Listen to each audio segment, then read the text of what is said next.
प्रिय मित्रों, नमः संस्कृताय। मैं आपका अमित चंद्रशेखर सिंह, छोटे से प्रयास से प्रयागराज से। प्रिय मित्रों, आज हम लोग ईशावास्योपनिषद का दूसरा मंत्र भाग पढ़ेंगे। दूसरा मंत्र से आज हम लोग आगे बढ़ते हैं। कल हम लोग प्रथम मंत्र तक मंगलाचरण और प्रथम मंत्र पढ़ लिए थे। आज हम लोग दूसरा मंत्र आगे पढ़ते हैं। आइए हम लोग दूसरा मंत्र देखते हैं। प्रिय मित्रों, बुक को खोल लीजिए जो नहीं लिए हों।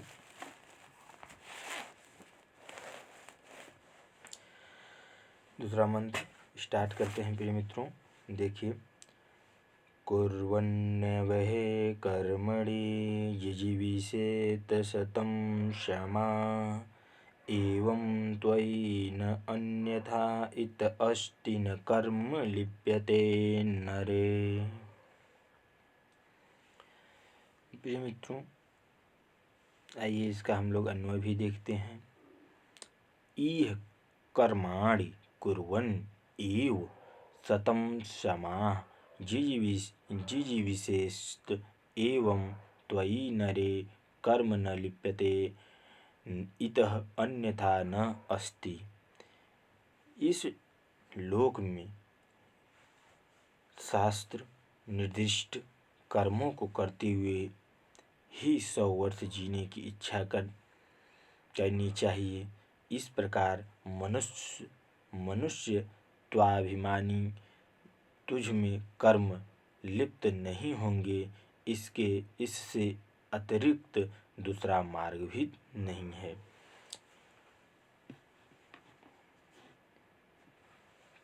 प्रस्तुत इस मंत्र में जो है दध्यंग अथर्वण ये कहना चाह रहे हैं कि इस संसार में अपने लिए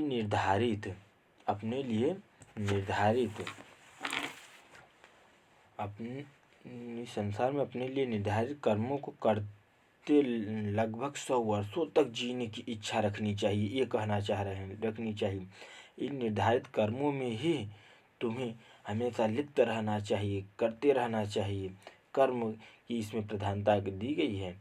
इसके अलावा अन्य किसी भी कर्म में, अधर्म में तुम्हें लिप्त नहीं रहना चाहिए। अधर्म के मार्ग पर नहीं चलना चाहिए, कर्म के मार्ग पर चलने की इस मंत्र से आप कह रहे हैं कि कर्म के मार्ग पर चलना चाहिए।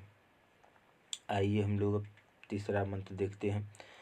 असुर्यानां ते लोका, एक मिनट आप लोग नहीं देखते हो, हाँ देखिए। असुर्यानां ते लोका अन्धेन तमसावृता तास्ते प्रेत्याभिगच्छन्ति ये केचात्मनो जनाः।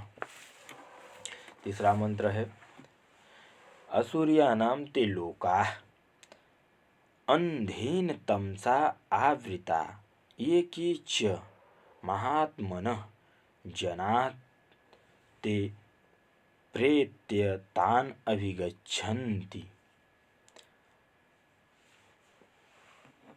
इसमें दध्यंग अथर्वण कहते हैं, जो ईशावास्योपनिषद के ऋषि हैं, जो ईशावास्योपनिषद के रचयिता हैं, ये कहते हैं, इस मंत्र में वर्णन करते हुए कहते हैं कि असुरों के नाम से कितने भी नरक लोक हैं, वे सभी गहन अंधकार से भरे हैं। जितनी असुरों दुष्ट जो अत्याचार करता है, जितने भी उनके क्या कहते हैं नरक लोग हैं, सब अंधकार से भरे हुए हैं। जो कोई भी आत्महनता मनुष्य होता है, जो अपनी आत्मा का हनन करता है मनुष्य, अर्थात अपनी आत्मा का हनन करने वाला मनुष्य होता है, वह मरने के बाद उन्हीं नरकलोकों में प्राप्त होता है, उन्हीं नरकलोकों में जाता है। अतः मनुष्य को कभी भी अपनी आत्मा की इच्छा के विरुद्ध कार्य नहीं करनी चाहिए। अपनी आत्मा की इच्छा के विरुद्ध कार्य नहीं करना चाहिए। जो हमारा कर्म करना चाहिए, कर्म को छोड़कर अकर्म के पीछे नहीं भागना चाहिए। तो मित्रों, आइए अब हम लोग तीसरा समझ लिए हो तो चौथा मंत्र देखते हैं।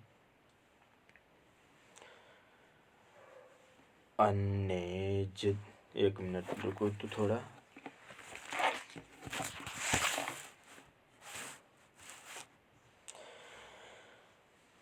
अनेजदेकम्, अब आप लोगों ने यहाँ अनेजदेकं मनसो जवीयो नैन देवा आपनुवन् पौर्यमर्षत् तद्धावतो अन्यान्येते तिष्ठते स्मन्यपो मातिरश्वा दधाति। अनीज देकम मनसः जीवीय पूर्वम अर्षत् एनत् देवाः न आपनुवन् तत्तिष्ठत् अन्यथान् धावतः अत्येति तस्मिन् मातरिवा अपः दधाति। आइए हम लोग इसका व्याख्या देखते हैं।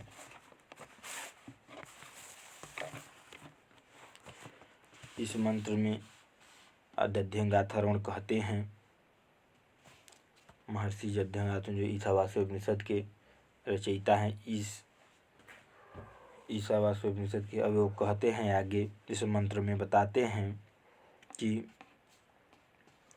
वह परम ब्रह्म परमेश्वर गति या कंपन से रहित है, अकेला है, मन से भी अधिक तेज गति वाला है, सबसे प्राचीन है, सबको स्फूर्ति का शक्ति देने वाला है। वह एक जगह बैठा हुआ भी दौड़ने वाले अन्य सभी को पीछे छोड़ जाता है। वायु, जल, वायु आदि देवता भी उसी को सत्ता के कारण अपने अपने कार्यों का निर्धारण करते हैं। वह ब्रह्म अपने स्वरूप में कंपन रहित अथवा अविचलित, अकेला अथवा अद्वितीय, मन से भी वेगवान, पहले से वर्तमान तथा सर्वज्ञ है। इसको दिव्य गुण स्वभाव वाले इंद्र देवता अथवा इंद्रियां भी नहीं प्राप्त कर सकती हैं। वह स्थिर रहते हुए भी दूसरे दौड़ने वालों का अतिक्रमण कर देता है। उसके होने पर ही वायु आदि देवता जल, वर्षण आदि क्रियाओं का धारण करते हैं। प्रिय मित्रों, अब आइए हम लोग 5वां मंत्र देखते हैं।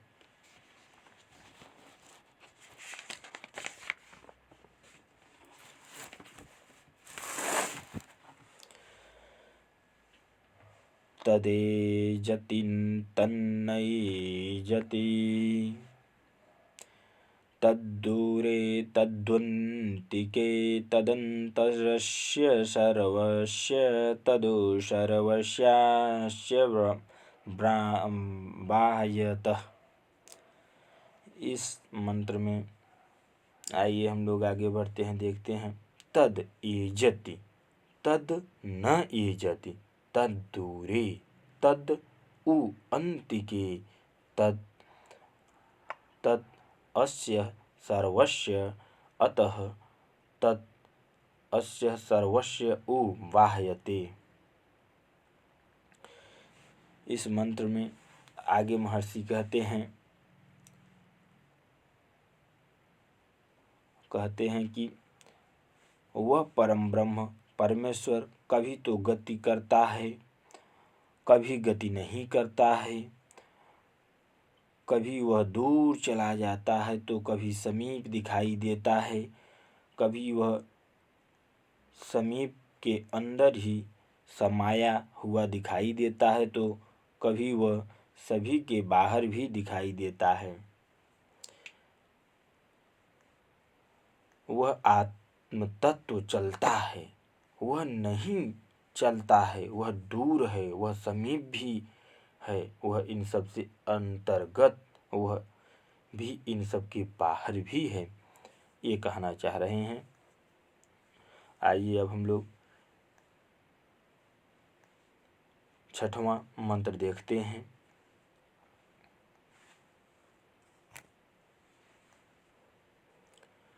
यस्तो सर्वाणि भूतान्यात्मन्येवानुपश्यति सर्वभूतेषु चात्मानं ततो न विजुगुप्सते। तु यः सर्वाणि भूतानि आत्मनि एवं अनुपश्यति च सर्वभूतेषु आत्मानं पश्यति ततः न विजुगुप्सते। इस मंत्र में कहते हैं महर्षि दध्यंगाथर्वण